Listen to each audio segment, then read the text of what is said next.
A little bit overview of what's going on with the river right now. So presently the river is consistent. We're not getting a whole lot of action and movement at this time, but because of the warmer temperatures, that can change at any moment. The ice can start to move and cause flooding in different areas. What we're really urging residents to do is really be mindful of what the river is doing, have a plan. If their area starts to flood, they can get ready to evacuate. And again, just be cautious and alert to any kind of changing conditions in the river. We're working with our partners who you'll hear from in a couple of minutes. We've got ice spotters out, keeping an eye on things. So if things do change rapidly, we can help get that message out to the residents. But again, our big mission, our big concern. Thank you. Our big concern right now is safety for the residents. We really want to make sure that they're aware of what's happening with the river, any kind of changing conditions, and they have a plan to evacuate should we have to get to that. So. Is the concern the ice jam? Is it the rain? Is it or is it just everything? It's really kind of everything. So it's winter time, so the ground is frozen. The rain doesn't get sucked up as well as it does in the springtime and the summer. So the rain really starts to run off a lot more than it used to. Rising streams can cause the ice to break and jam up in different ways and in different locations. So the flooding can really happen anywhere in the area where we have ice right now. So. Where we were on Cottage, it's moving, at least half of it. Is there an ice jam like down by Dresden? There's a channel there's a railroad trestle bridge right in that area. There's a channel that's downstream. It's fairly open, but upstream there's a bunch of ice between upstream there and like the Kankakee County area. So there's a lot of ice that's going to come through. And so we're kind of concerned about when it comes through what it might do. Tom, can you be a little bit more general for those who are not familiar with Wilmington who are watching right now? We're talking the river, but how long, and exactly how many homes potentially could be impacted by these flash floods you're concerned about? It's probably a 7 or 8 mile stretch of ice we've got right now. And as far as the number of homes, what would you think? A couple hundred Probably maybe? estimated in the Phelan acre subdivision and unincorporated areas, probably a couple hundred. Okay, so roughly a couple hundred homes. And then in terms of the siphoning that's being doing to push warm water into the river, how effective is that in terms of breaking up the ice? We were in the Cottage Road area too, and we saw that it was a good portion broken up, but in terms of, where it's still compacted. Sure.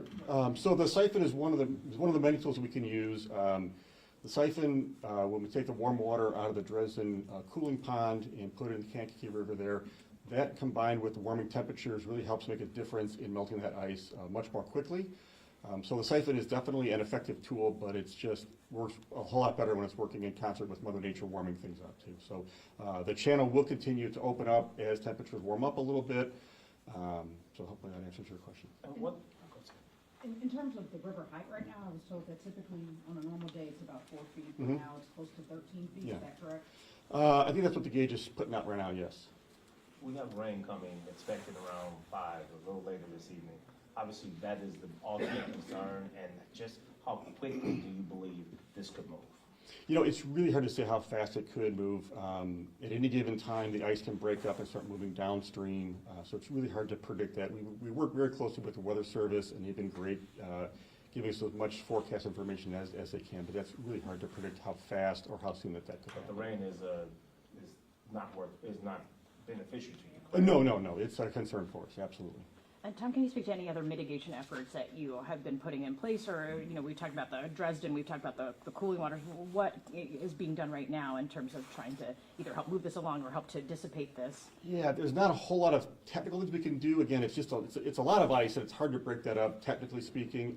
So we're really trying to use the warm water siphon as much as we can in concert with warming temperatures. As far as other mitigations, we have a way to notify residents if there's any kind of evacuation in their neighborhood. We can do that very, very quickly. And a lot of the residents are really in tune with what the river's doing, so they're pretty well aware of what's going on. Is there any, if let's just say there's an emergency later on today, what can people contact for help? Yeah, so the best thing to do really is if a resident finds themselves stranded in a car or their home is to call 911. Know where they're at, be able to explain to the dispatcher where they're at so that the fire department and police department can come out and help them. So it sounds like it's a waiting game. Absolutely is, yeah. So we are definitely waiting to see how the ice is going to melt, compounded by any kind of rain that we might get. We'll turn it over to the fire chief for Thank you. more questions. What's your role in all this? So my role, and I'm Todd Friddle, Deputy Chief with the Wilmington Fire District, is basically overseeing the operational aspects of any rescues that might need to be made, and from a public safety standpoint, working with our local public safety partners, the Wilmington Police Department and Emergency Services Organization that we have here in the community, to make sure that at any moment's notice, because like we said with the flash flood, things can happen quickly, that we're ready to respond. We've moved through that preparation phase early on in this whole thing, as we first started seeing conditions change about 2 weeks ago, last Sunday evening and overnight hours into Monday morning. So the only rescue that we had to make was a week ago last Monday from a resident who woke up to several feet of water around his home, and then helped another resident in the immediate area evacuate their 2 vehicles and themselves from a residence. Other than that, it's just been monitoring conditions and making sure that we're working. We've communicated with our local mutual aid partners in regards to our local water rescue team. It's Mavis Division 15 Water Rescue Team, making them aware of what we're facing down here potentially, that they're ready to respond if and when we need to bring them into the area to effect any rescues. Looking at the forecast and seeing all those raindrops coming, what's that do to you? It makes us a little bit nervous. You know, there's a lot of different factors at play. As the Deputy Director with the Will County EMA stated, anything from the runoff with the warmer temperatures from the fields to we receive a lot of the moisture coming down the Kankakee River from Indiana, so knowing what's coming at us. But any additional moisture is something that we don't want to see at this point. Okay, I'll turn it over to Dennis Hoskins with Wilmington Emergency Services. They cover pretty much what I gotta say, so. Can you give us your first, last? and- Dennis Hausman, Spell it. H-O-U-S-M-A-N. Yeah, it's a waiting game right now. Mother Nature's the only one that knows what's going to happen, and she's not talking to us right now, so just kind of wait and see. Make sure everybody's aware of the situation, which I believe they are. Just wait and see. Are you a lifelong resident? I've been doing this for quite a while. I've been doing this about 40 years. For those that don't live here, or haven't traveled down here, does this happen every year? Does it happen twice every year? How bad is this? It didn't happen last year, but it happens. About every year you get an ice jam, some more severe and some are less severe, depending on the weather, cold weather, warm weather. It's, like I said, Mother Nature, you know, so. Yeah, last year we had nothing, this year we got an ice jam. I think the biggest, last jam gave us problems with 2019, so. Like I said, Chief said that all the residents that live along the river, they're aware of the situation, and they kind of take care of themselves and everything. So it's we'll live through it. I mean, I'll guarantee one thing: it'll be gone in June. So that's all I can say. And if not, we'll be back. Right, right. Dennis, I don't know if this is a question for you or Todd. Just trying to get understanding. Is there a way to prevent the freezing before it happens? I know you're breaking it up now. One resident kind of pointed out they felt as if there was some delayed reaction. How do you respond to that person who might say, can you, I don't even know, can you? No, you can can't. You start it early? This jam, it grew within 10 miles within 2 or 3 days, and that's highly unusual.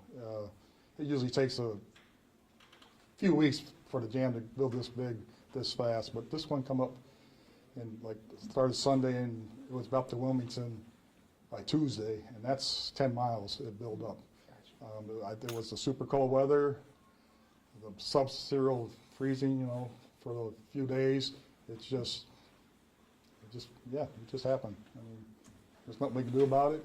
All we can do is prepare and make sure everybody's safe during and after it. So. We'll turn it over to Mayor Hicks.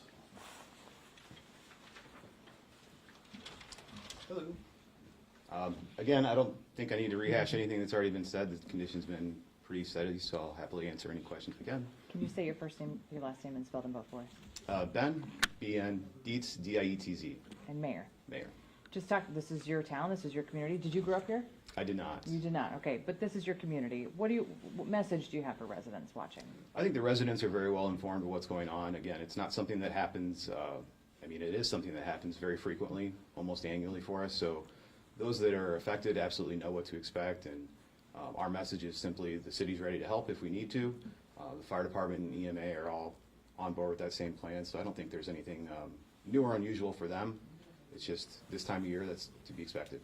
Mayor, if we get to the point where you have to do the evacuation orders, what is the message that you send to those residents when those orders come? Because sometimes people, because they're so used to it, think, well, I'll be okay this time. What is the message that you send to anyone if, in fact, that evacuation, those orders come? Well, anytime, I mean, they're always able to call 911, and that's always the first and best line of defense. I don't think at any point we would actually force mandatory evacuations. Those residents are, again, generational residents. They know what to expect. And usually they don't get in over their heads. They're more than willing and able to evacuate themselves. Okay. Thank you guys so very much. Thank you very much. Will there be any more updates later tonight? I hope there's no more updates. All right. Thank you, sir.